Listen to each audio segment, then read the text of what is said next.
نبی صلی اللہ علیہ وآلہ وسلم نے ایک خط منذر بن سعدی حاکم بحرین کے پاس لکھ کر اسے بھی اسلام کی دعوت دی۔ اس خط کو حضرت علا بن حضرمی رضی اللہ عنہ کے ہاتھوں روانہ فرمایا۔ جواب میں منذر نے رسول اللہ کو لکھا، اما بعد، اے اللہ کے رسول، میں نے آپ کا خط اہل بحرین کو پڑھ کر سنا دیا۔ بعض لوگوں نے اسلام کو محبت اور پاکیزگی کی نظر سے دیکھا اور اس کے حلقہ بغوش ہو گئے، اور بعض نے پسند نہیں کیا، اور میری زمین میں یہود اور مجوس بھی ہیں، لہٰذا آپ اس بارے میں اپنا حکم صادر فرمائیے۔ اس کے جواب میں رسول اللہ نے یہ خط لکھا، بسم اللہ الرحمن الرحیم، محمد رسول اللہ کی جانب سے منذر بن سعدی کی طرف تم پر سلام ہو۔ میں تمہارے ساتھ اللہ کی حمد کرتا ہوں، اس کے سوا کوئی عبادت کے لائق نہیں، اور میں شہادت دیتا ہوں کہ محمد اس کے بندے اور رسول ہیں۔ اما بعد، میں تمہیں اللہ عز و جل کی یاد دلاتا ہوں۔ یاد رہے کہ جو شخص بھلائی اور خیر خواہی کرے گا وہ اپنے ہی لیے بھلائی کرے گا، اور جو شخص میرے قاصدوں کی اطاعت اور ان کے حکم کی پیروی کرے اس نے میری اطاعت کی، اور جو ان کے ساتھ خیر خواہی کرے اس نے میرے ساتھ خیر خواہی کی، اور میرے قاصدوں نے تمہاری اچھی طرح تعریف کی ہے۔ میں نے تمہاری قوم کے بارے میں تمہاری سفارش قبول کر لی ہے، لہذا مسلمان جس حال میں ایمان لائے ہیں انہیں اس پر چھوڑ دو، اور میں نے خطا کاروں کو معاف کر دیا ہے، لہذا ان سے قبول کر لو، اور جب تک تم اصلاح کی راہ اختیار کیے رہو گے ہم تمہیں تمہارے عمل سے معزول نہ کریں گے، اور جو یہودیت یا مجوسیت پر قائم رہے اس پر جزیہ ہے۔ نبی صلی اللہ علیہ وآلہ وسلم نے حوضہ بن علی حاکم یمامہ کے نام حسب ذیل خط لکھا، بسم اللہ الرحمن الرحیم، محمد رسول اللہ کی طرف سے حوضہ بن علی کی جانب۔ اس شخص پر سلام جو ہدایت کی پیروی کرے۔ تمہیں معلوم ہونا چاہیے کہ میرا دین اونٹوں اور گھوڑوں کی رسائی کی آخری حد تک غالب آ کر رہے گا، لہذا اسلام لاؤ، سالم رہو گے، اور تمہارے ماتحت جو کچھ ہے اسے تمہارے لیے برقرار رکھوں گا۔ اس خط کو پہنچانے کے لیے بحیثیت قاصد سلید بن عمرو عامری کا انتخاب فرمایا گیا۔ حضرت سلید اس مہر لگے ہوئے خط کو لے کر حوضہ کے پاس تشریف لے گئے تو اس نے آپ کو مہمان بنایا اور مبارکباد دی۔ حضرت سلید نے اسے پڑھ کر سنایا تو اس نے درمیانی قسم کا جواب دیا اور نبی کی خدمت میں یہ لکھا، آپ جس چیز کی دعوت دیتے ہیں اس کی بہتری اور عمدگی کا کیا پوچھنا، اور عرب پر میری ہیبت بیٹھی ہوئی ہے، اس لیے کچھ کار پردازی میرے ذمے کر دیں، میں آپ کی پیروی کروں گا۔ اس نے حضرت سلید کو تحائف بھی دیے اور ہجر کا بنا ہوا کپڑا بھی دیا۔ حضرت سلید رضی اللہ عنہ یہ تحائف لے کر خدمت نبوی میں واپس آئے اور ساری تفصیلات گوش گزار کیں۔ پھر جب رسول اللہ فتح مکہ سے واپس تشریف لائے تو حضرت جبرائیل نے یہ خبر دی کہ حوضہ کا انتقال ہو چکا ہے۔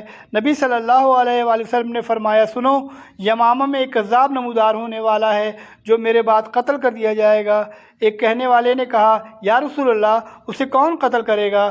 آپ نے فرمایا، تم اور تمہارے ساتھی، اور واقعتاً ایسا ہی ہوا۔ نبی صلی اللہ علیہ وآلہ وسلم نے حارث بن ابی شمر غسانی حاکم دمشق کے نام ایک خط لکھا، بسم اللہ الرحمن الرحیم، محمد رسول اللہ کی طرف سے حارث بن ابی شمر کی طرف۔ اس شخص پر جو سلام جو ہدایت کی پیروی کرے اور ایمان لائے اور تصدیق کرے، اور میں تمہیں دعوت دیتا ہوں کہ اللہ پر ایمان لاؤ جو تنہا ہے اور جس کا کوئی شریک نہیں، اور تمہارے لیے تمہاری بادشاہت باقی رہے گی۔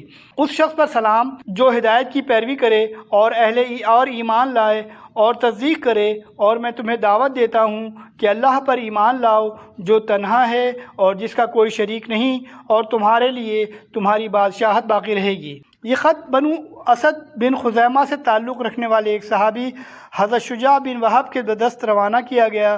جب انہوں نے یہ خط حارث کے حوالے کیا تو اس نے کہا، مجھ سے میری بادشاہت کون چھین سکتا ہے؟ میں اس پر یلغار کرنے ہی والا ہوں اور اسلام نہ لایا۔ نبی نے ایک خط شاہ امان جعفر اور اس کے بھائی عہد کے نام لکھا۔ ان دونوں کے والد کا نام جلندی تھا۔ خط کا مضمون یہ تھا، بسم اللہ الرحمن الرحیم، محمد بن عبداللہ کی جانب سے جلندی کے دونوں صاحبزادے ہیفر اور عبد کے نام۔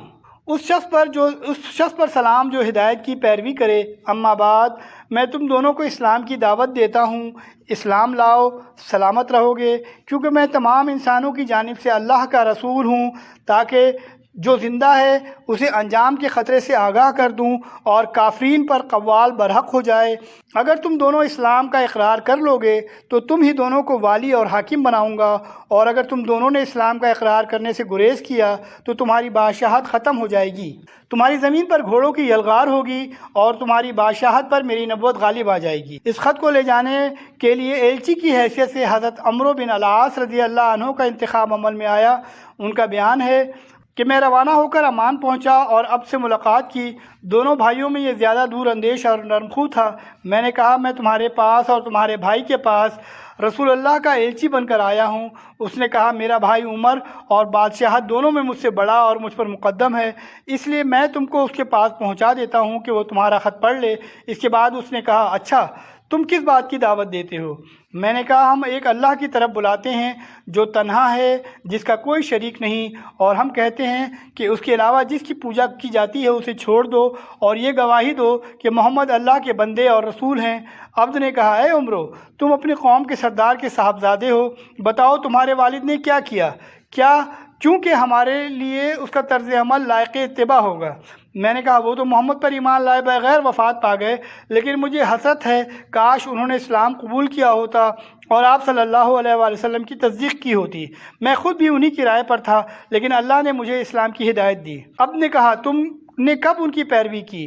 میں نے کہا ابھی جلد ہی۔ اس نے دریافت کیا تم کس جگہ اسلام لائے؟ میں نے کہا نجاشی کے پاس، اور بتلایا کہ نجاشی بھی مسلمان ہو چکا ہے۔ اب نے پوچھا اس کی قوم نے اس کی بادشاہت کا کیا کیا؟ میں نے کہا اسے برقرار رکھا اور اس کی پیروی کی۔ اس نے کہا استفوں اور راہبوں نے اس کی پیروی کی؟ میں نے کہا ہاں۔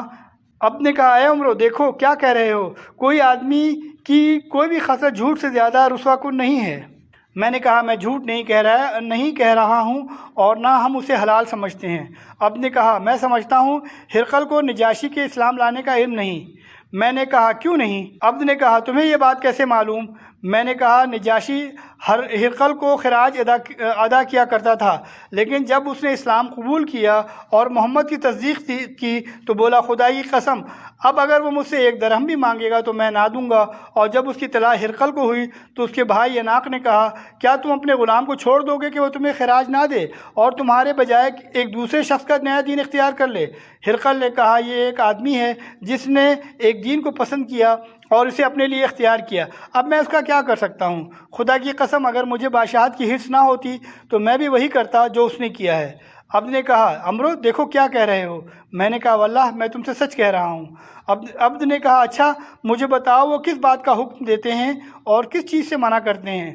میں نے کہا اللہ عز و جل کی اطاعت کا حکم دیتے ہیں اور اس کی نافرمانی سے منع کرتے ہیں، نیکی و صلہ رحمی کا حکم دیتے ہیں اور ظلم و زیادتی، زناکاری، شراب نوشی، پتھر، بت اور صلیب کی عبادت سے منع کرتے ہیں۔ اب نے کہا یہ کتنی اچھی بات ہے جس کی طرف بلاتے ہیں، اگر میرا بھائی بھی اس بات پر مطابقت کرتا تو ہم لوگ سوار ہو کر چل پڑتے، یہاں تک کہ محمد پر ایمان لاتے اور ان کی تصدیق کرتے، لیکن میرا بھائی اپنی بادشاہت کا اس سے کہیں زیادہ حریص ہے کہ اسے چھوڑ کر کسی کا تابع فرمان بن جائے۔ میں نے کہا اگر وہ اسلام قبول کر لے تو رسول اللہ اس کی قوم پر اس کی بادشاہت برقرار رکھیں گے، البتہ ان کے مالداروں سے صدقہ لے کر فقیروں پر تقسیم کر دیں گے۔ اب نے کہا یہ تو بڑی اچھی بات ہے، اچھا بتاؤ صدقہ کیا ہے؟ جواب میں نے مختلف اموال کے اندر رسول اللہ کے مقرر کیے ہوئے صدقات کی تفصیل بتائی۔ جب اونٹ کی باری آئی تو وہ بولا اے عمرو ہمارے ان مویشیوں سے بھی صدقہ لیا جائے گا جو خود ہی درخت چر لیتے ہیں؟ میں نے کہا ہاں۔ اب نے کہا واللہ میں نہیں سمجھتا کہ میری قوم اپنے ملک کی وسعت اور تعداد کی بکثرت کے باوجود اس کو مان لے گی۔ حضرت عمرو بن عاص کا بیان ہے کہ میں اس کی ڈیوڑی میں چند دن ٹھہرا رہا، وہ اپنے بھائی کے پاس جا کر میری ساری باتیں بتاتا رہتا تھا۔ پھر ایک دن اس نے مجھے بلایا اور میں اندر داخل ہوا، چوبداروں نے میرے بازو پکڑ لیے، اس نے کہا چھوڑ دو اور مجھے چھوڑ دیا گیا۔ میں نے بیٹھنا چاہا تو چوبداروں نے مجھے بیٹھنے نہ دیا۔ میں نے بادشاہ کی طرف دیکھا تو اس نے کہا اپنی بات کہو۔ میں نے سر بمہر خط اس کے حوالے کر دیا، اس نے مہر توڑ کر خط پڑھا۔ جب پورا خط پڑھ چکا تو اپنے بھائی کے حوالے کر دیا۔ بھائی نے بھی اسی طرح پڑھا، مگر میں نے دیکھا اس کا بھائی اس سے زیادہ نرم دل ہے۔ بادشاہ نے پوچھا، مجھے بتاؤ قریش نے کیا روش اختیار کی ہے؟ میں نے کہا، سب ان کی اطاعت گزار ہو گئے ہیں، کوئی دین سے رغبت کی بنا پر اور کوئی تلوار سے خوفزدہ ہو کر۔ بادشاہ نے پوچھا، ان کے ساتھ کون لوگ ہیں؟ میں نے کہا، سارے لوگ ہیں، انہوں نے اسلام کو برضا و رغبت قبول کر لیا ہے اور اسے دوسری تمام چیزوں پر ترجیح دی ہے۔ انہیں اللہ کی ہدایت اور اپنی عقل کی رہنمائی سے یہ بات معلوم ہو گئی ہے کہ وہ گمراہ تھے۔ اب اس علاقے میں نہیں جانتا کہ تمہارے سوا کوئی اور باقی رہ گیا ہے، اور اگر تم نے اسلام قبول نہ کیا اور محمد صلی اللہ علیہ وآلہ وسلم کی پیروی نہ کی تو تمہیں سوار رون ڈالیں گے اور تمہاری ہریالی کا صفایا کر دیں گے۔ اس لیے اسلام قبول کر لو، سلامت رہو گے، اور رسول اللہ صلی اللہ علیہ وسلم تم کو تمہاری قوم کا حکمران بنا دیں گے۔